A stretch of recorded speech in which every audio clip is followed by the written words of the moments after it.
मैं पूरे सम्मान के साथ मोहन भागवत जी से 5 प्रश्न पूछना चाहता हूं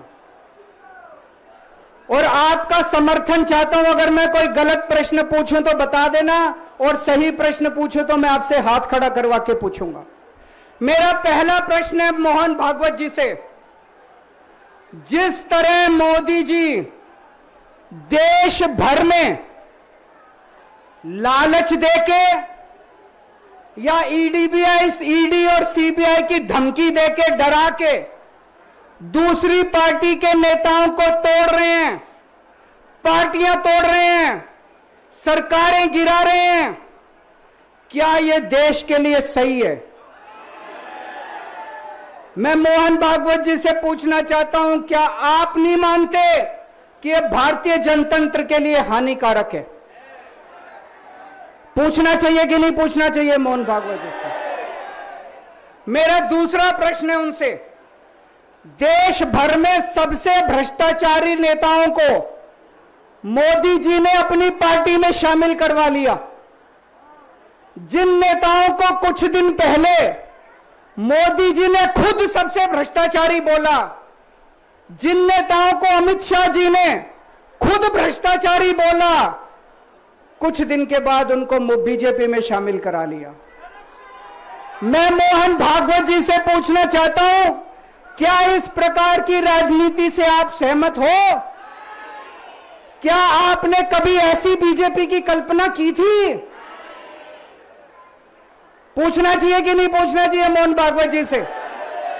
मेरा तीसरा प्रश्न है मोहन भागवत जी से। बीजेपी आरएसएस की कोख से पैदा हुई है कि नहीं है? कहा जाता है यह देखना आरएसएस की जिम्मेदारी है कि बीजेपी पथभ्रष्ट ना हो। मैं मोहन भागवत जी से पूछना चाहता हूं, क्या आप आज की बीजेपी के इन कदमों से सहमत हैं? क्या आपने कभी मोदी जी से यह सब ना करने के लिए बोला? मोहन भागवत जी बताएं कि क्या आपने मोदी जी को यह सब गलत हरकतें करने से रोका कभी? पूछना चाहिए नहीं पूछना चाहिए? मेरा चौथा प्रश्न है मोहन भागवत जी से।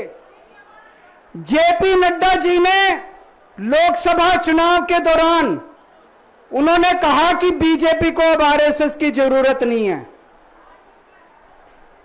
आरएसएस बीजेपी की मां समान है कि नहीं है? क्या बेटा इतना बड़ा हो गया कि मां को आंखें दिखाने लग गया? क्या बेटा इतना बड़ा हो गया कि आज मां को आंखें दिखाने लग गया? जिस बेटे को पाल पोस के बड़ा किया, जिस बेटे को प्रधानमंत्री बनाया, आज वो बेटा पलट के मां को अपनी आंखें दिखा रहा है। मातृतुल्य संस्था आरएसएस, आज वो बेटा अपनी मातृतुल्य संस्था को आंखें दिखा रहा है। मैं मोहन भागवत जी से पूछना चाहता हूं, जब नड्डा जी ने यह कहा तो आपके दिल पे क्या गुजरी, आप जरा बताइए इस देश को। क्या आपको दुख नहीं हुआ? मैं आरएसएस के हर कार्यकर्ता से पूछना चाहता हूं, जब नड्डा जी ने कहा कि हमें आरएसएस की जरूरत नहीं है, क्या आरएसएस के हर कार्यकर्ता को दुख नहीं हुआ? मेरा पांचवा प्रश्न मोहन भागवत जी से मैं कहना चाहता हूं, आप ही लोगों ने मिलकर कानून बनाया था कि 75 साल के होने पे कोई भी व्यक्ति रिटायर होगा। इस कानून के तहत आडवाणी जी को रिटायर कर दिया, मुरली मनोहर जी जैसे बड़े बड़े नेताओं को रिटायर कर दिया, बीसी खंडूरी जी को रिटायर कर दिया, कलराज मिश्र को रिटायर कर दिया, शांता कुमार को और पता नहीं कितने लोगों को रिटायर कर दिया। अब अमित शाह जी कह रहे हैं कि यह नियम मोदी जी पे लागू नहीं होगा। तो मैं मोहन भागवत जी से पूछना चाहता हूं, क्या आप इससे सहमत हो कि जो नियम आडवाणी जी पे लागू हुआ वो मोदी जी पे लागू नहीं होना चाहिए? आप ये पूछना चाहते हैं कि नहीं पूछना चाहते? पूरा देश आज मोहन भागवत जी से ये प्रश्न पूछना चाहता है।